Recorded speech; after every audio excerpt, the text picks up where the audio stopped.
एक बार फिर जेल के दरवाजे खुले हैं। एक बार फिर गुरमीत राम रहीम बाहर हैं।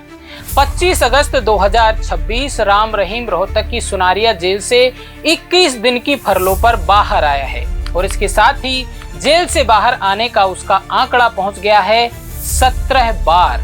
जी हां, 2017 में सजा होने के बाद राम रहीम को अब तक 12 बार पैरोल और 5 बार फरलो मिल चुकी है। अब सवाल सिर्फ ये नहीं कि राम रहीम बाहर क्यों आया है, सवाल ये है कि आखिर एक कैदी को बार बार जेल से बाहर आने का रास्ता इतनी आसानी से कैसे मिलता रहा।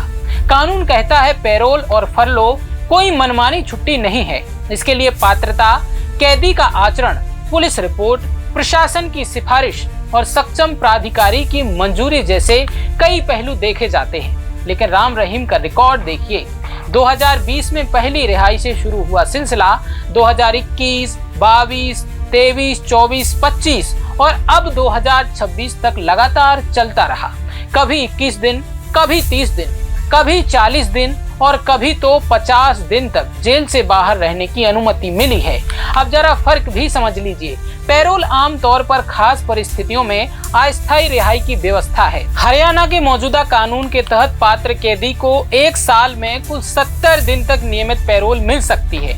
वहीं फरलो अलग व्यवस्था है। सामान्य तौर पर इसकी अवधि 21 दिन होती है और इसे टुकड़ों में नहीं लिया जा सकता। यानी कानून में रास्ता है, लेकिन सवाल ये है कि उस रास्ते का इस्तेमाल किसे और कितनी बार मिलता है।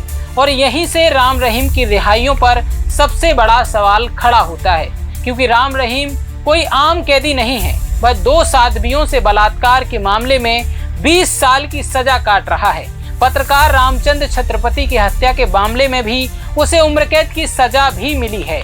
फिर भी जेल से बाहर आने का सिलसिला लगातार जारी है और विवाद तब और गहराता है जब उसकी कई रिहाइयां चुनावों के आसपास हुई। 2024 में पंजाब एवं हरियाणा हाईकोर्ट ने भी उसकी लगातार अस्थायी रिहाइयों को लेकर सवाल उठाए थे और सरकार से पूछा था कि इसी तरह की परिस्थितियों वाले दूसरे कितने कैदियों को ऐसी रिहाई मिली है। अब 2026 में फिर 21 दिन की फरलो। तो सवाल सीधा है, क्या कानून सबके लिए बराबर है? अगर पैरोल और फरलो कानून के तहत मिल रही है तो सरकार को साफ साफ बताना चाहिए कि हर बार पात्रता क्या थी, किस आधार पर मंजूरी मिली और क्या इसी तरह का लाभ दूसरे पात्र कैदियों को भी मिलता है।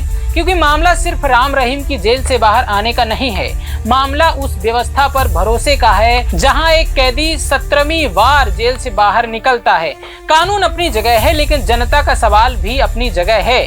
17 बार बाहर आने के बाद भी आखिर ये सिलसिला कब तक? आपको क्या लगता है, कानून का सामान्य प्रावधान है या राम रहीम की रिहाइयों पर सरकार को और ज्यादा पारदर्शिता दिखानी चाहिए? अपनी राय कमेंट बॉक्स में जरूर बताइए। लगातार जानकारी के लिए देखते रहिए हमारा चैनल। नमस्कार। इस समाचार के प्रायोजक हैं DHL इंफ्रा बुल, भरोसे का दूसरा नाम।